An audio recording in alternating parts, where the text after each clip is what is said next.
Nay, bakit po? Mga sinungaling kayo? Paano niyo nagawa sa akin to, ha? Nay, anong sinasabi mo? Hindi namin maintindihan. Ikaw, Scarlett, sabi mo doktor ka, di ba? Bakit katulong ang trabaho mo sa New York, ha? Nay. Ikaw, Brianna, teacher ka, di ba? Bakit nakita ka nilang nasa bar at sumasayaw-sayaw ka pa? Ikaw, Michael, akala ko may engineer na ako. Ngayon pala, nangi-scam ka lang ng tao! Bakit niyo tinago sa akin to, ha? Nay, hindi kasi ako nakapasa bilang nurse sa New York. Sabi nila, mas magaling kasi talaga si Brianna compare sa akin. Kaya rumakit muna ako bilang katulong para makapag-aral ulit. Oo, Nay, sumasayaw ako sa bar. Pero di ko binibenta ang katawan ko. Kinilangan ko lang yung pera para makagraduate na ako bilang teacher.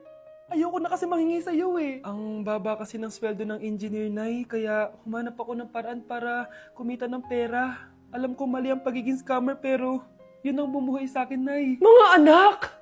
Sana sinabi niyo sa akin. Pamilya tayo dito, diba? Magtutulungan tayo. Bakit tinago niyo sa akin? Natakot kasi kami, Nay, na baka ma-disappoint ka namin. Alam kasi namin yung paghihirap mo. Mapag-aral lang kami. Anak ko kayo. Gagawin ko lahat para sa inyo. Sa tingin niyo ba hindi ko kayo tatanggapin, ha? Kaya itigil niyo yung mga ginagawa niyo. Lalo ka na, Miguel. Opo, Nay. Sama-sama tayong bumangon. Nay, sorry. Wow, ang sweet naman. Isa ka pa. Gusto mo talaga masira itong pamilya namin, no? Lumayas ka dito, pamilyang peke. Ano? Palibhasa, di ka mahal ng pamilya mo. Mga ate, kuya, proud pa rin kami sa inyo. Mga anak, simula ngayon, sama-sama na tayo, ha? Walang iwanan at walang magtatago, ha? Promise? Promise, Nay. Hindi na kami magtatago.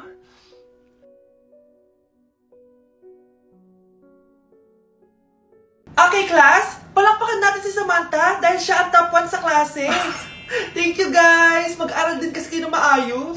Paano nangyari yun? Nag-review naman ako buong gabi, ah. Tama naman lahat ng sinagot ko sa exam. Oh, Scarlett, bawi ka na lang, ha? Ikaw ang pinaka-lowest. Talaga ba, Samantha? Alam naman nating dalawa kung sino talaga yung top 1 at hindi ikaw yun. Ilusyonada ka talaga kahit kailan. Loser! Ang dali-dali lang ng exam, di niya pa nakuha? Ano bang ginawa mo, Samantha? Bakit perfect ka? Stock knowledge! Wala ba kayo nun? Kailangan kong malaman kung anong ginawa mo, Samantha. Magre-rewind ako. Manda ka sa akin. Nakapag-rewind ako! Ikaw pala ang top 1, Scarlett? Tignan ko na lang kung sino magiging top 1 after neto. Ha?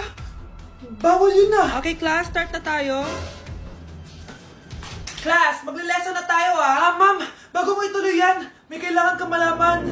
Ano yan, Scarlett? Pinagpalit po ni Samantha yung grades namin sa laptop niyo, ma'am. Kaya hindi dapat siya yung top 1, kundi ako. Ganyan ka na ba ka-desperada, Scarlett? Naiingit ka sa akin, no? Kasi ako yung top 1. Ako ba ang desperada, Samantha? O baka ikaw? Kitang-kita dito sa phone na ginalaw mo ang laptop ni ma'am. Ikaw pala ang top 1, Scarlett? Tignan ko na lang kung sino magiging top 1 after neto. Samantha? Bakit mo ginawa yun? Alam mo bang major offense yun, ha? Sumama ka sa akin. Ipapatawag ang mga magulang mo. Ma'am! Paano nagawa ni Scarlett yun? Alam ko walang tao nun. Paano siya nakakuha ng video? Scarlett, paano mo nagawa yun? Ha? Ang alin? Nakita kita kanina. May hawak kang relo. Tapos, bigla ka na lang nawala. Nakita mo yun, Cheska? Huwag kang maingay, ha? Dahil ang relo na to may sumpa. Ano bang meron yan sa relo mo? Dahil galing to sa... Hala, na paano siya? Be, anong iniiyak-iyak mo dyan? Nagre-relapse ako, Be. Nakita ko kasi mga favorite song namin sa Spotify rap results ko. OA mo, Be. Okay, class. Kanina notebook to? Hala, diary ko ba yun? Sige, tatapon ko na to. Total, wala naman may-ari sa inyo, ha? Ma'am, wait! Diary ko po yan. Oh, Scarlett. Pwede mo bang basahin sa buong klase kung anong laman ng diary mo? Babasahin? Ma'am, nakakaya. Go, Bes! O, ganito, Scarlett. Pag binasa mo yan, may plus points ka sa akin. Sige na nga, para sa plus points. Dear Diary, niligawan ako ng crush ko. Para ako nasa movie at kami yung bida. Siri, play Snow on the Beach. Yee! Ang harot kaya pala may Taylor Swift ka sa Spotify rap mo, ha? Ano ba? Ito na nga, next na. Dear Diary, nagselo siya sa boy best friend ko. Gusto niya na makipaghiwalay sa akin. Hindi ko kayang mawala siya. I will die for you. balita ko. Nasa Spotify rap pa si The Weeknd, no? Eto na nga. Medyo masakit to. Dear Diary, balita ko, may bago na siyang girlfriend. At yung best friend ko pa yung bago niya. Paano nila nagawa sa akin to? Parehas silang traitor. Hala, okay lang yan, bes. Kaya, ayun. Nasa top song ko yung Kill Bill ni SZA. Magre-relapse na yan! Tumigil nga kayo! Class, tumigil na! Hello ma'am. Sorry I'm late. Nga pala, class, may bago pala kayong kaklase. Dear Diary, eto na ba yung binigay ng universe para sa akin? Hi classmates, my name is Jake. Ang pogi ng pangalan, tapos ang tangkad niya pa. Siya na talaga yung para sa akin. And sa mga nagtatanong, may jowa na po ako. And 3 years na po kami. Dear Diary, suko na ako. Ayoko na magjowa. Mamamatay na lang talaga akong single. Dok, bakit ka meron neto, ha? Bakit may picture ka ng nawawala akong anak? Hindi mo ba talaga ako naaalala? Hindi.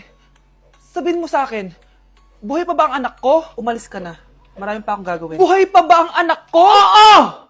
Buhay na buhay ako! Ako ang anak mo na iniwan mo sa palengke dati! Nagtataka ka? Isa na akong trans ngayon. Alam mo, buti na lang, may mabait at mayamang pamilyang kumukup sa akin. Kaya maganda yung naging buhay ko. Tingnan mo, naging doktor pa ako. Kaya salamat sa'yo at iniwan mo ko. Anak, hinanap kita. Umasa ako na babalik ka. Hindi na importante yan. Ayaw na kita makita at hindi na kita kailangan.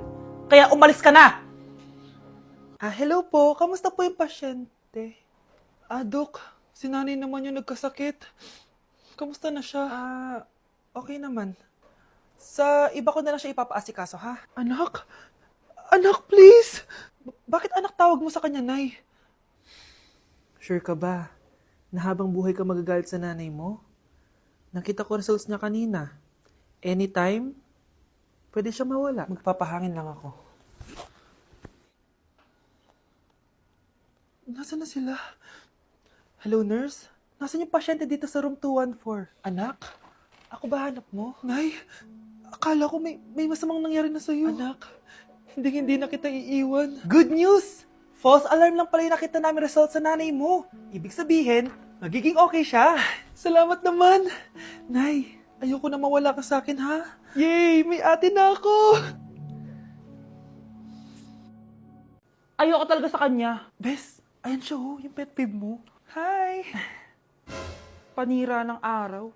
Okay, class. Break time muna tayo. Hala, naiwan kay bakit kong pagkain. Scarlett, may sobra pa ako. Baka gutom ka na. Talaga? Bibigyan mo ako? Oo, ano ka ba? Gusto ko maging close tayo. Parang bumabait tong pet peeve ko, ha? Hala, may quiz pala tayo. Bes, sabay tayo mag-review mamaya, ha? Naku, sorry, Bes. Kakain kasi kami ng jowa ko mamaya. Di mo ba kaya mag-isa? Ano ba yan? Ako na lang, sabay tayo mag-review. Tsaka, may reviewer din ako dito, oh. Ayan na naman siya.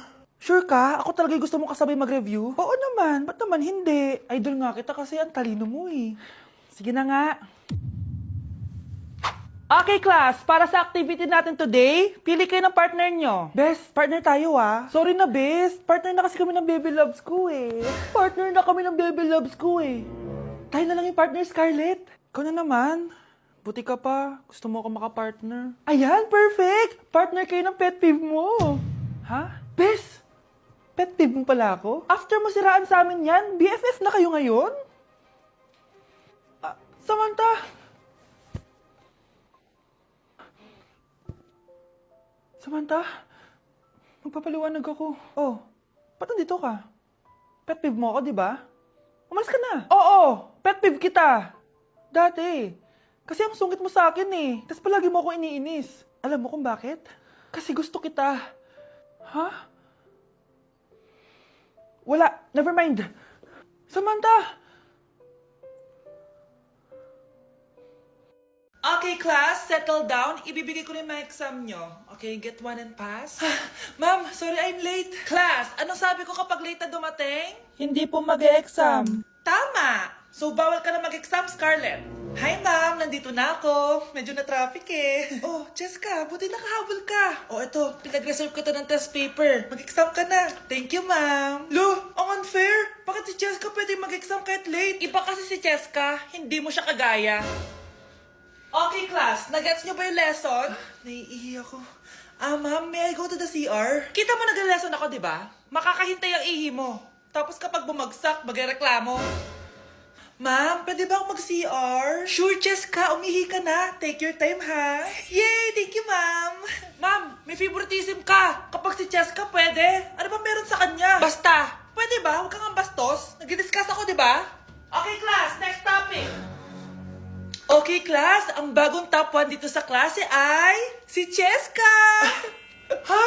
Ma'am, paano siya naging top 1? Eh, ako yung pinakamataas na grade sa aming dalawa. May mga special grades kasi siya. At wala ka nun. Anong special grades? Yan ba yung pagbibigay sa'yo ng pera ng magulang ni Cheska? Kaya siguro favorite mo siya. Ano pinagsasabi mo, Scarlett? Alam ko namang mahirap tanggapin na natalo kita.